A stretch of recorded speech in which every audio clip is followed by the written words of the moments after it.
What up, though? Welcome back to the hottest marriage show known to man.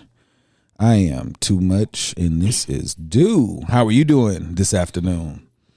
I'm doing well, thank you. There we go. There we go.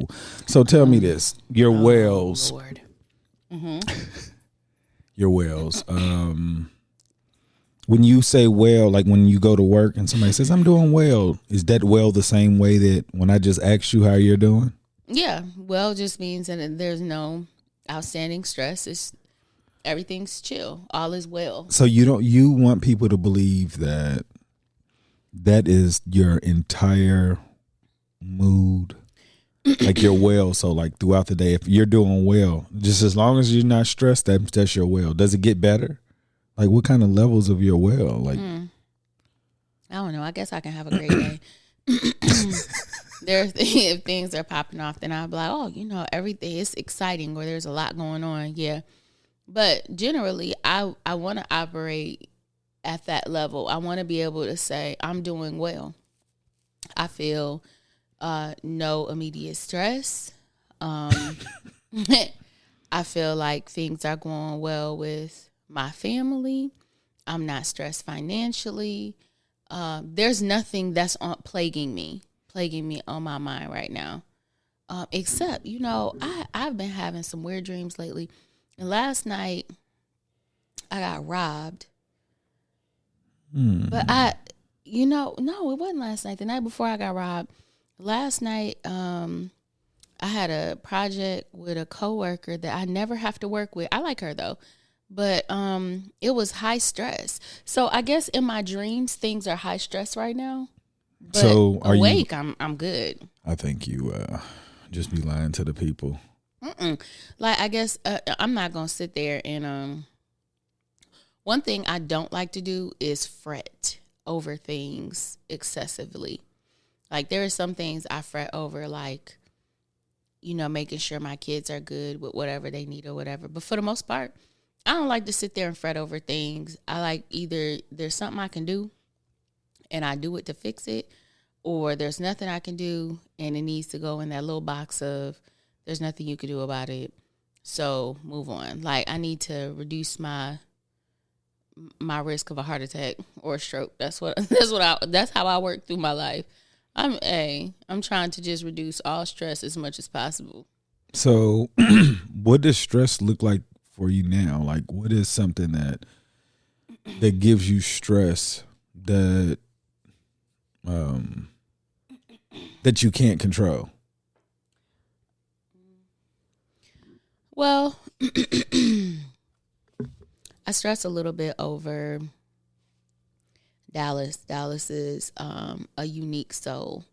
And he was, the last time he was actually in school, he was in the 5th grade, and he was in a classroom, and he had his little friends or whatever. And then we went to the pandemic. When he came back to school, he was in middle school. And he had all these different classes. And so it's hard, your ability to bond and find your friend group is a little bit more difficult because you only get a few minutes of free time throughout your class period that's not like focused on, work, to kind of get to know kids and stuff. And so he's more like me. I made friends in middle school, but when I got to high school, I really shut down a lot and became more closed off.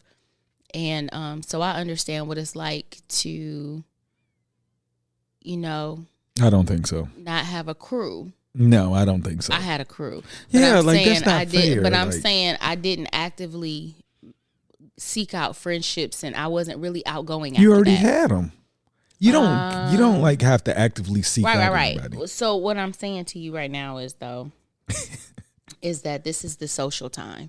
This is the time where you start to, step outside of the influences of your household and your family, and you start to pay more attention to the influences of your peer groups to see what are people like me thinking? What do they like? What are they doing? How do I fit? And it's natural. It's a natural part of adolescent development. And for average people, I think. Okay. No, I'm just saying, because he's not average. He's not. But listen, He's not, but he is amongst a lot of kids who are moving through those cycles and they're meeting those goals. And so because of his level of interest or his interests, it's just harder for him to find that click. You know what I'm saying? So oh yeah. I worry about him. I worry about Day all the time because when she's at school, like Day has a really strong moral compass. So people aren't just going to convince her to do a lot of things. However, she's in a school full of all these different kids who are exposed to a million different things. And I don't fear for what choices she'll make, but I'm just curious as to how much she's being stretched as far as getting exposed to things this year. Because she doesn't really talk about it. She was like, oh, my friend or this person said something that was funny, and then she moves on. But that's who she is. So, I kind of, in the back of my mind, she's like a yellow light. And, but Darius, I worry about him because he's one of those people that everybody is his friend and they don't fit. The way I define friends is different than he has a very loose definition. Yeah. And so then everybody is his friend and everybody is entitled to having a level of access to him. And he feels like there's instant loyalty and there isn't. And so, I got one who hasn't gotten his click yet. I got another one. She has what seems to be her click. And then I have another one who's making everybody his click. It's crazy. So I stress about kids. Yeah, see, I didn't. So I guess I don't stress that way because I think I'm constantly trying to think of ways to engage them in reducing those areas you're worried about. And what I was just thinking about is that it's like almost like teaching. You need to like come up with you can't teach all your kids the same lesson plan. Mm-hmm, mm-hmm. You know what I'm saying? So it's like one thing is not good for all the kids. Mm-hmm. And I'm realizing that, like I told you before, I was like, I wanted you to establish a relationship separately, just like us also, because I think if you establish a separate relationship, at least you get to know a person outside of somebody else. So therefore, you're not raising the kids the same way. You know what I'm saying? Like you recognize certain traits that Dallas have and certain things. Like so you adjust accordingly, right. And versus before a lot of people, everybody got the same rules and this mm-hmm. and this that and just the iron fist type thing. Yeah, that's what I'm used to.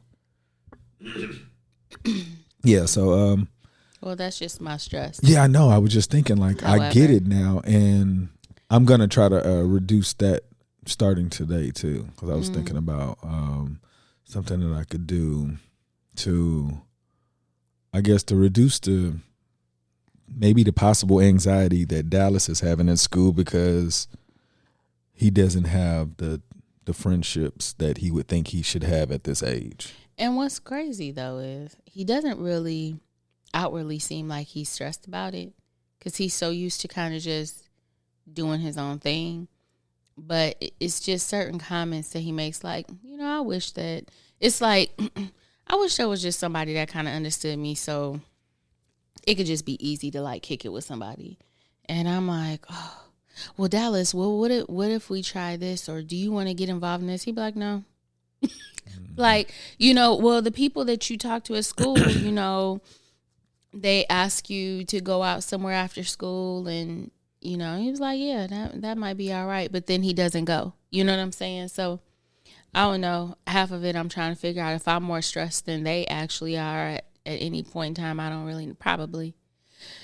But yeah, I trust it's going to work its way through. Oh, yeah. I really do, too. But, I don't want, I guess the job of us, we're supposed to ensure that we're giving them the fullest life possible.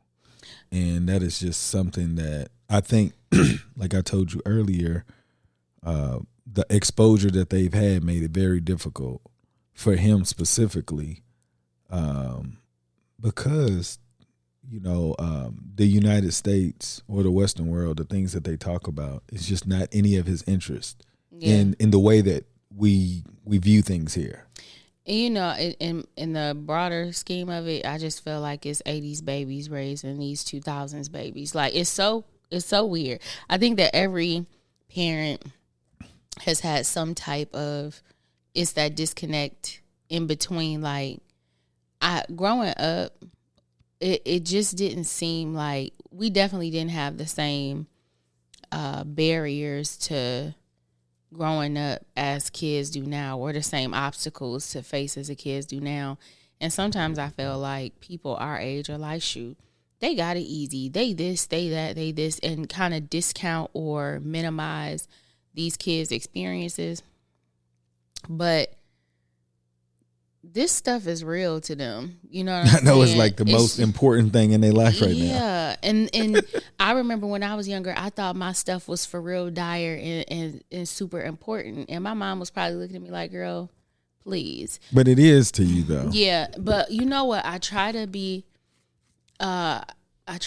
different in the sense that I don't think my mom meant to be dismissive, but I think my mom was being a mom. Like, she had mom stuff to do. And so I was going to be a kid and I was going to make it through just like she was a kid. She made it through. But I have this need to like guide my kids through stuff that I wasn't guided through. Like, I just bumped my head and moved through, and I just want them to be protected, and I want to, I feel like I have the privilege now of having less stressors, so I can pay attention to my kids and want to help guide them and stuff like that, and be more present and be a source of guidance if they're looking for something. But at the same time, there were valuable lessons I learned because I had to figure that junk out on my own. And I really want the healthy balance between the two. Yeah, I think that's the most difficult part of being a parent, is saying, okay, this is a great experience our kids should have on their own because we've given them enough information for them to be able to be successful.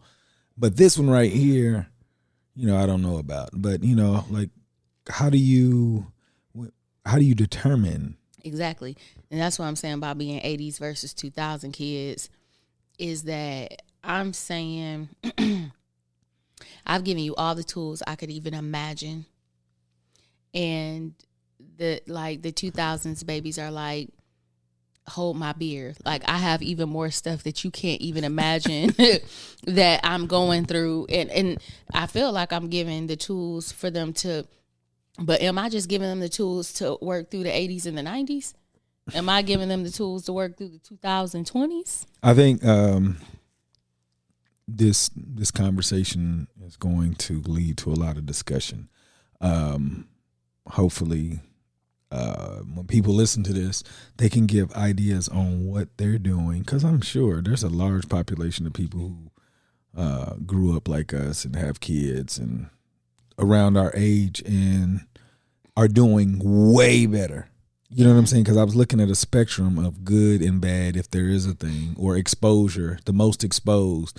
I would love to talk to those parents that are the most exposed, that are actually practicing things that we are not seeing.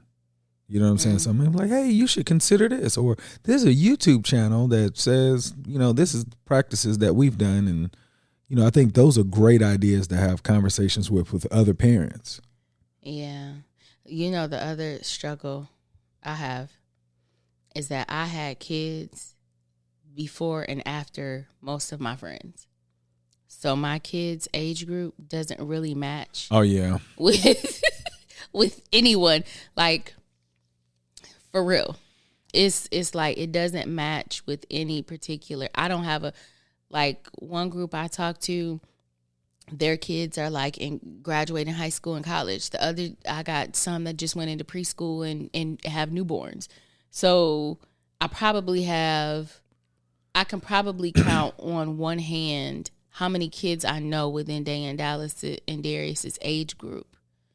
No, that I have immediate access to talk to them. Yeah, you know what I'm saying? Yeah, for sure. I was about to say that because I said I know a few, but we just don't have relationships. Yeah, so yeah, I guess that's pointless. But it would be good to get some ideas because it's I was just thinking about the different stages of where the kids are. I guess the reason why we're more concerned about this because we know the different changes and we're expecting these things to happen and we're just trying to cover these bases before the influence of their peer groups cause them to say, my parents don't know anything. For real. But I make sure I say stuff. I be like, hey, I guarantee you your friends are just as clueless as you, but they just coming up with explanations you ain't thought of. So you're like, oh, that makes sense. Oh, I never thought about that. No, their stuff is still dumb too. Come through and ask me. It's just like, earlier this week, one of the kids, we had an issue with them not telling the truth. And I was like, are you afraid of us? What makes you afraid to tell us what's really going on? And I really had to get down to okay, so do we yell? Do we curse? Do we make you feel bad about yourself? Do we touch you? Just for them to be able to say no, and then realize like, okay, so why am I scared? Yeah. Like, okay, so the times where you may have not told the truth before, once you told the truth, what happened? Nothing. Like, there was a discussion and we came to an understanding, but we're not grabbing you and kick you out the house and saying don't come back. We're not making you feel like trash. We're not talking down on you. So what is the fear? Like, so I need to know so that I can take that away and you can feel free to just come and talk to me and be like, what happened today? Yeah. This happened. And I don't even know what this person was talking about, but it made me mad. So then I can walk you through it. Like, I just feel like I try my best not to be intimidating, but more so open where you could really come to me about anything and not feel judged or like you're going to have to pay for this later on. Like, oh, now I really can't hang with this friend because now I told my mom about this. And, I don't want any of that backlash. Because I remember when I was younger and I used to have some questionable boyfriends. And I used to think to myself, I can't tell my mom this because that it's that thing on Instagram. It was like, I know you want to be with me or whatever, but we can't be together because now I done told my mom. And like, that's once crazy. Your mom don't like you, it's like we ain't ever gonna make it because now she gonna forever look at you like whatever. And so I don't ever want them to feel like it's gonna be that kind of thing. I want them to just feel like I'm a soundboard and then somebody who can give them some well thought out, well-rounded advice. Like, I'm not going to tell you don't do this because, and the parents to be like, because I said, I'm going to walk you through why it makes sense or why it doesn't make sense. That's what I told Darius yesterday. I said, man, we want you to have the most fun in the world. If we tell you we don't want you to do something, it's because it's not safe. It's endangering you. It's putting you in a really bad situation. I was like, these years right now are going to go by, but we want you to have all the fun. Yeah. And I'm like, don't think that we want you just sitting around here not enjoying life. But, he thinks that we don't want him to enjoy life. So, he tends to try to enjoy life the way that he knows like, how. Let me enjoy it. And then however they try to kill me later, then just kill me. But I'm about to live this up right now. Yeah. Yeah. Well, I don't know. It's a constant work in progress just to, and it's not that the kids don't make me feel like they couldn't. Like, they is definitely coming to talk to me about stuff that I was like, okay, Kanika, take a deep breath and let's get this going. She talked about a guy yesterday to me. Ooh. And she said, we haven't had one of those conversations in a long time. And I'm thinking in my head, like, we've only had one other one. And you weren't happy. So, I was just like, yeah, we haven't. And, it was nothing. It was the most simple. It's something that you would want your daughter to say if she was talking about something. It was like, I hope it can't escalate fast, just because I heard the way that she was talking. Mm-hmm. And it doesn't seem like the guy is any faster than she is anyway. So it's like, I'm comfortable with these guys not even really speaking to each other than hi. Yeah, because that's where they are. Yeah, I know. She was like, I don't know. Like, do I say hi? Or I was like, are you guys friends? She was like, yeah, but I'm like, okay. So I'm cool, but I'm getting to the point where she feels comfortable with talking to me. So it makes me feel good because I don't think she's going to do what you did. Oh, no. Oh, Day is definitely not her mother's child when it comes to that type of stuff. And that was purposefully orchestrated by yours truly. I was like, oh, no, I can't have. And her personality definitely served up and helped me out because she's nothing like me. And I really appreciate that. She was like, she's been talking about to me the same person all year, but it's her friend. And she was like, it's like a crush. And I was like, I get it. But just recently she was like, I'm thinking about, my friend says that I should talk to him. And I said, well, what are you going to talk about? She was like, I don't know. Just say hi. And I was like, that sounds about right. I don't know what else to say. I know. Well, I guess the most difficult part of having a conversation is to think that they're not going to listen to you. Yeah. So I get it. You know what I'm saying? Like, I don't want people to think that we're not fearful that, like, our kids are kids. But if we can have the relationship with them where they feel like, hey, I might be messing up, I think I'm a lot closer than wherever. Like, because I'm telling you, I messed up as a kid, and my father was the last person I wanted to tell. Like, please. Oh, my God. Look, I wanted you to tell everybody else's parent. Look, man, stop it. No, that's horrible. Yeah, so I really feel like our kids are a lot closer to they're going to make less mistakes because of the way that we approach things. And that's exciting.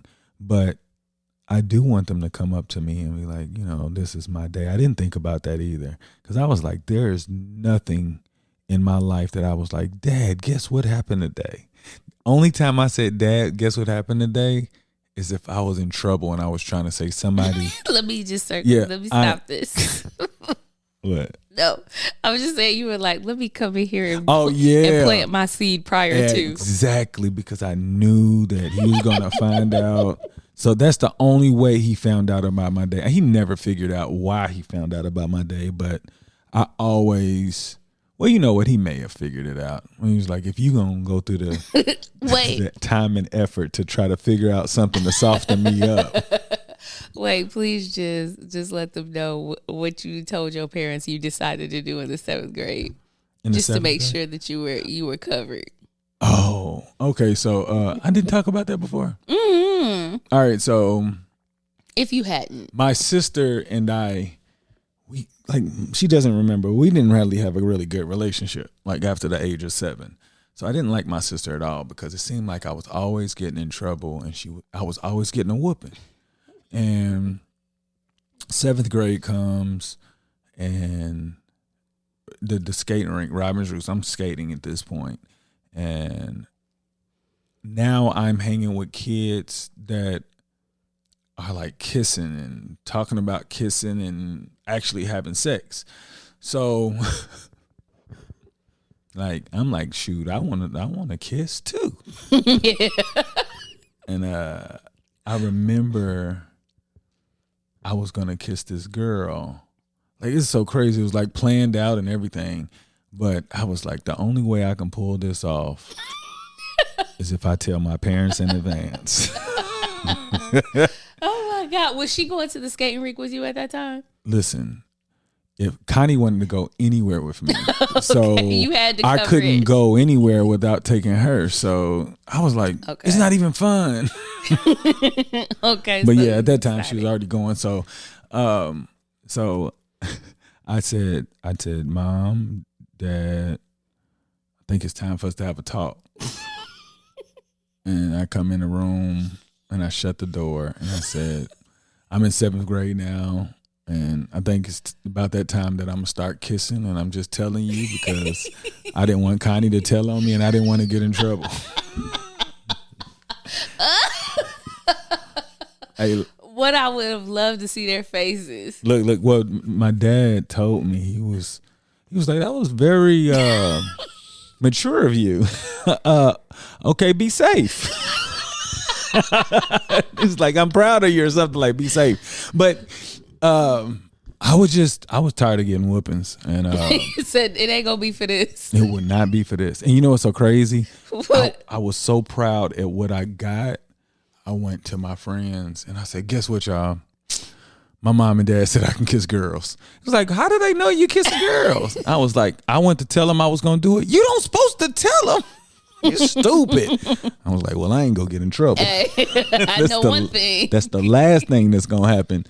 And it's so crazy because I really did that because I just knew I was going to get in trouble because Connie was going to tell on me. The things I did. I'm saying, I love that openness though. You was like, look, this is what I'm about to do. It was. And you know what's so crazy? The first kiss I had, it was crazy because like I'd never kissed before. I just know I was supposed to stick my tongue in her mouth and she was going so fast. And I was like, I guess this is how you got to go. And I remember when it was over, somebody was like, man, you was kissing her fast in a mug. Wait. What? That ain't what you supposed to do? So then I said, hey, some of my friends said we was kissing fast. She's like, yeah, that's the way I like it. I was like, oh.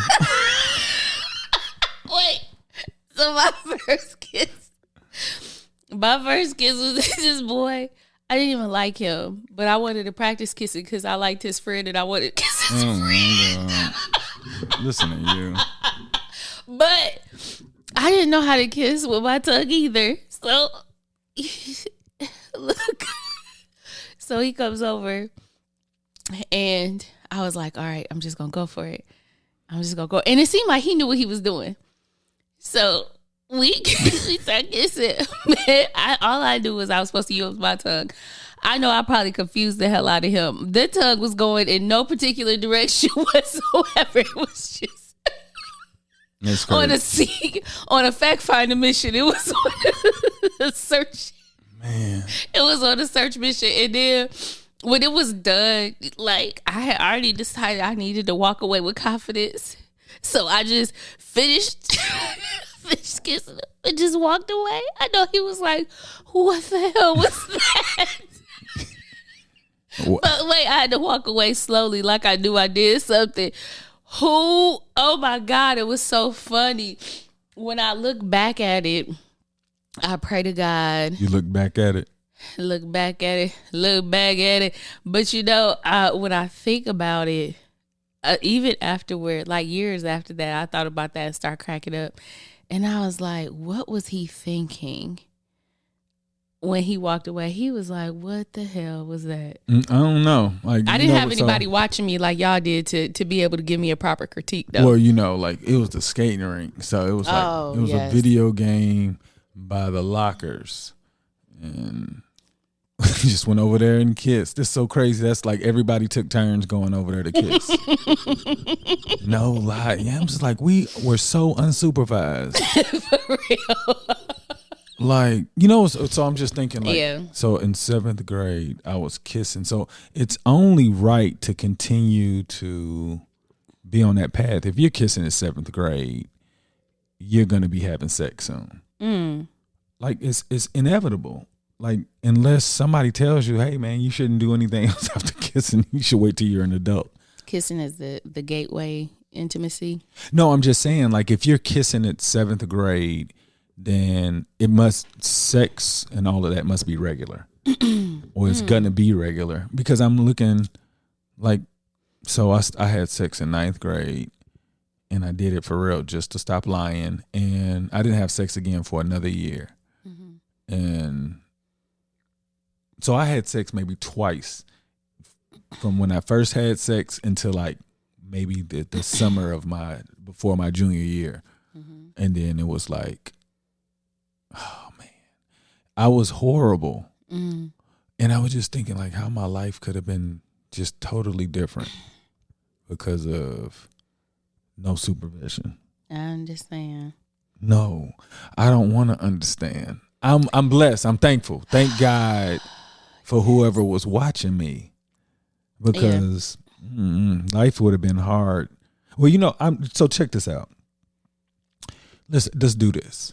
Do you think if you would have had a kid as a teenager that you would have been successful? Looking back at who you were, if you had a kid, do you think that you would have been able to get it together with the help that you had around you? Yeah, I think that I would have reached a certain level of success. It would have been delayed. My mom was there, but I don't think my mom would have been the one to be like, some people's parents, they kind of take the child on as their child and continue to guide you, but they're really taking a heavy hand in rearing your child while no, my mom would not have. I don't see her like that. I think my mom would really guide me in being a mother. She'd be like, you can still do school. You can still, just like you would if you have to work. But I don't think that I would have reached where, I don't think I would have, my path would have been set the way that it was. Like college would have been delayed. Oh yeah, Grad I school, know. I probably would have made different decisions. I would have probably made more decisions that gave me, like in undergrad, I had what I don't want to call it a non-terminal. It was a degree that required that I go to grad school. Like it wasn't something that when I came out, I could start my career with it. Yeah. And so I think that I would have been mindful of that in choosing my degree program. Then my trajectory would have been different. My career would have been different. But I do feel like I would have been self-sufficient in covering the things I needed to, and still raising my kids with the mind frame I have now. It just would have taken longer. You would have had a 20-something-year-old. Oh my God, yeah. And, Yeah. If I had a kid in high school, oh yeah, I definitely would have. A 20-something-year-old. Yeah, that's what I said. So I was thinking about me. If I would have got somebody pregnant, I would have. In my head, I would have thought I would have done the best I could have done. Like, but I think I would have ended up being comparable deadbeat, because I wouldn't have known what it was like. So if I would have got somebody pregnant in high school, I probably wouldn't have went to Michigan my senior year. I probably would have went to like University of Louisville, University of Kentucky. It's all right. I don't know. I just don't think that. I don't think I would have been a good man. I don't think I would have been able to figure it out. I can't say that I would have been able to figure it out, because when I figured it out, when you got pregnant, I was way older. Yeah. And I didn't even figure it out then. I just knew that I was capable of being more responsible than I was. So being a teenager, or even remember when I said I thought I got somebody pregnant? Like I was like 21. I still wouldn't have been good then either. And I'm blessed. Yeah, and I know people that I've gone to school with, and they had kids in their teens, and then they turned around and they're having they're having children again now. And I wonder what type of differences they felt in their experience as parents, what their kids feel the difference is. Do they feel like there's actually, and there's one particular person that comes to mind, and I love seeing her update her life, because she did a great job. I remember when we were in high school and she had her daughter, and I remember them passing this baby around at the basketball game up and down the bleachers.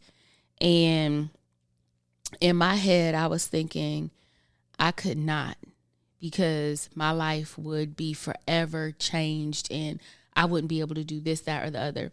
She raised the most gorgeous daughter. Her daughter went to college, and seems to be doing really well. This particular woman that I went to school with, businesses, married, happy, and not like, and I don't know her day-to-day life to be able to say, I see social media happy. But what I'm saying is that when I was a teen, I couldn't even, in my head, I couldn't fathom having a child as a teenager, because the people that I had known as teen parents at that time did not look anything like her. I did not know that was possible. I felt like if I was a teen mom, I was going to look like these teen moms I knew. And so you saying you would have had a different perspective if you saw teen moms? I think that I just didn't know. Not that I feel like I just didn't know. I didn't know. To me, teen mothers, it looked a certain way, and it was completely dead end for me. And it might have been great for the kids that came from that, but the woman herself, her life stopped. And so for her to have a successful. Yeah. But to see this particular person that I went to school with, I just love seeing her move. I can imagine. It sounds exciting and inspirational, but it sounds very difficult. Yeah, and you can never know how somebody struggled to get to where they did, but it looks like she did it with grace. No doubt. It's not to say, hey, everybody, it's okay to have kids when you're teens, because look at such and such. You know what I'm saying? But I'm just saying, she definitely, the grace and beauty in which her daughter presents herself also makes me feel like, she had her head in a place where she was like, no, me and her, we about to be everything. You know what I'm saying?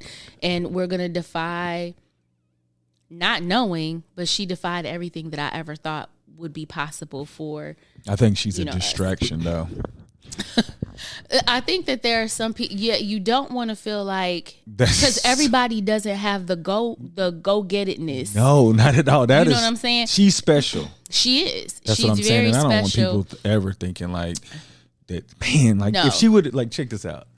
She knows whatever she did, regardless of what her day to day. For you to even look at it like that, she did a really good job. She definitely would have fooled me if I would have seen her. And I was in high school and I had become pregnant. She would have fooled me into thinking, but look, this is possible. But you have to have that grit to do all that she did and have that focus. Definitely. And everybody doesn't have it. And so I could see how that would be a distraction, but I love to see her move. So that's dope. Yeah. I have to get on your page and see who the heck you're talking about.